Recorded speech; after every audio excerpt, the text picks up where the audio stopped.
KF-21 보라매가 인도네시아의 분담금 지연과 이탈 분위기 속에서 독자 노선에 돌입하자마자 최초로 시험 비행 장면과 개량형 설계를 공개하며 전 세계 항공방산 업계를 놀라게 했다. 국방과학연구소 (ADD와) 한국항공우주산업 (KAI은) 지난 6월 말 경남 사천 기지에서 비공개로 진행된 KF-21 블락-2 시제기의 첫 비행 영상을 방산 관계자와 국회에 보고하며 사실상 6세대 전투기 전환 의지를 드러냈다.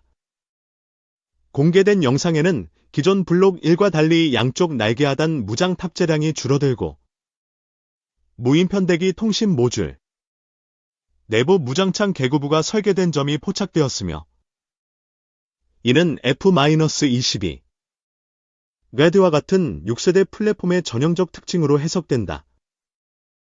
특히 해당 기체는 스텔스 도료 흡수율이 개선된 신형 램, 레이더 어브소어빙 머티리얼을 적용하고 동체 하단의 엔진 인테이크 형상이 완전히 재설계돼 RCS, 레이더 반사 면적을 대폭 감소시킨 것이 확인됐다. 엔진 역시 GF414기의 개량형으로 확인되며 장기적으로는 국산 엔진 탑재를 목표로 하는 카퍼스 프로그램이 본격화되고 있다. 이번 시험 비행은 기존 블록 한 시험 비행과 달리 고고도 선해 기동과 고속 수평 비행, 복합 기동 구간 테스트가 포함되어 실전 배치 성능에 준하는 시험이 이루어진 점에서 사실상 KF-21의 독자적 6세대화 선언으로 평가받는다. KAI는 이미 KF-21을 2030년대 세계 수출 3대 플랫폼으로 육성하기 위해 블락-3부터는 유인 무인 통합작전 능력을 본격 반영할 방침이며 AI 기반 임무계획 시스템, 센서 퓨전, 저피탑 무장창 통합, 다기능 S 레이더 2.5세대 업그레이드 등도 진행되고 있다. 실제로 공개된 영상에서 KF-21은 마더십 역할의 모듈 장착 포트를 장착한 모습이며 이 포트를 통해 무인 전투기 또는 소형 유도미사일을 통제하는 통신 패킷 시스템이 적용된다는 사실이 내부 설명 자료에서 밝혀졌다. 이러한 기술은 미국의 엔제드나 유럽의 FKS와 같은 6세대 플랫폼에서만 실현 가능한 기술로 한국이 단숨에 그 경쟁군으로 올라선 셈이다. 한편 인도네시아는 개발비 분담금 약 1조 7천억 원 중 40%도 납부하지 않은 상황에서 사실상 KF-21 공동개발에서 이탈 조짐을 보이고 있다. 최근 조코이 정부가 KF-21 대신 프랑스 라팔 전투기 도입과 미국 F-15EX 구매를 확정하면서 방위사업청은 인니 목시제기 일대를 전면 한국군 주도로 전환의 블록 2 개발에 활용했다. 이에 따라 KAI는 향후 KF-21의 수출 대상국에서 인니를 배제하는 방안도 검토 중이며 대신 UAE, 폴란드, 콜롬비아, 체코 등과의 양자 수출협의에 집중하고 있다.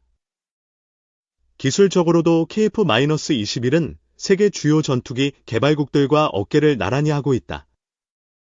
일본의 FX는 아직 시제기조차 완성되지 않았고 유럽 FKS는 내부 정비 문제로 지연되고 있으며 미국의 엔거드는 1조 달러가 넘는 비용 탓에 양산 규모의 불확실성이 크다.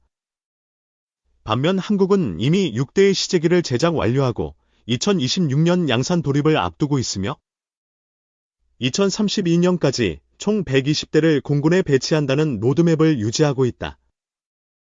이에 대해 국내 전문가들은 KF-21이 최초 목표였던 4.5세대를 넘어 사실상 5세대와 6세대 사이의 전환형 플랫폼으로 진화 중이라며 인니 이탈 이후 오히려 기술 자립과 독자 설계 속도가 빨라졌다고 평가했다.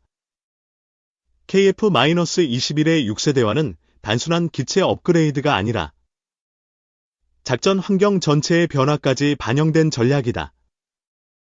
국방부는 이미 유무인 복합 전투체계 구축을 위한 예산을 2026년부터 매년 증액하고 있으며 이에 따라 KF-21은 마더십 플러스 로여링맨 체계의 중심이 된다.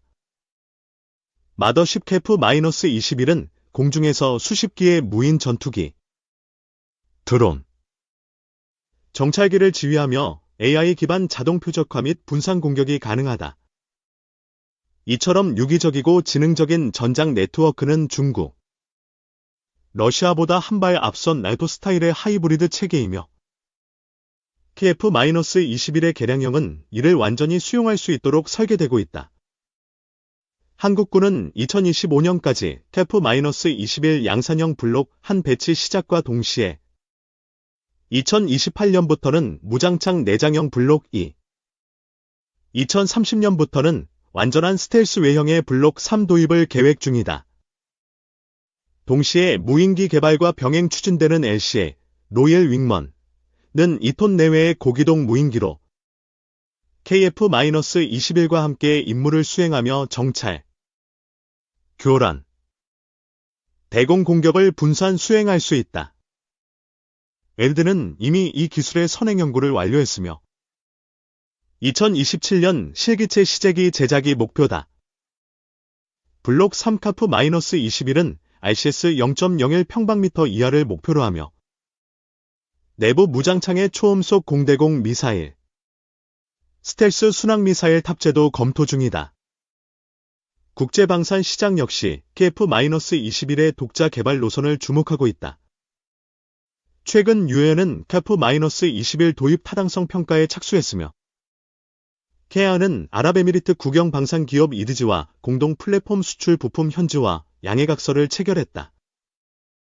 중남미의 콜롬비아는 미국의 F-16 대체 후보로 KF-21을 공식 요청했으며 폴란드와 체코는 유럽 내 기술 이전과 부품 생산 조건에 대한 협의를 시작한 상태다. 미국 로키드 마틴, 프랑스 다소, 스웨덴 사부 등이 독점해온 4세대 후반기 전투기 시장에 한국이 실질적인 경쟁자로 진입하게 된 셈이다. KF-21이 6세대 전투기로 진화하기 위해서는 몇 가지 기술 장벽도 극복해야 한다.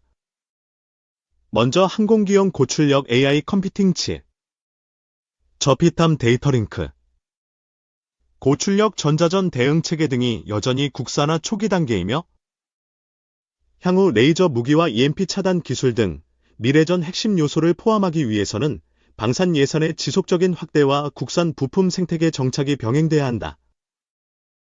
하지만 기존 F-35와 달리 국산화율 65% 이상, 생산비용 1,000억 원 미만, 유지보수비 절감 등 실질적인 운용 효율성에서는 이미 우위를 점하고 있으며 양산에 들어가면 기체 단가가 800억 원대까지 떨어질 것으로 예상된다. 인리가 빠지면서 오히려 독자 개발과 수출 확대라는 두 마리 토끼를 잡을 수 있게 된 KF-21은 더 이상 4.5세대 전투기로 불릴 수 없는 수준에 이르렀다. 유무인 복합, 스텔스 설계 강화, 인공지능 기반 전투체계, 내부 무장창, 마더쉽 로여링맨 전략 등은 모두 6세대 기준에 부합하며 이는 단순한 군사력 강화가 아닌 국가, 항공산업의 패러다임 전환을 의미한다. 세계 1등 6세대 전투기 경쟁에서 한국형 전투기가 보여줄 다음 장면이 이제 전 세계의 시선을 받고 있다.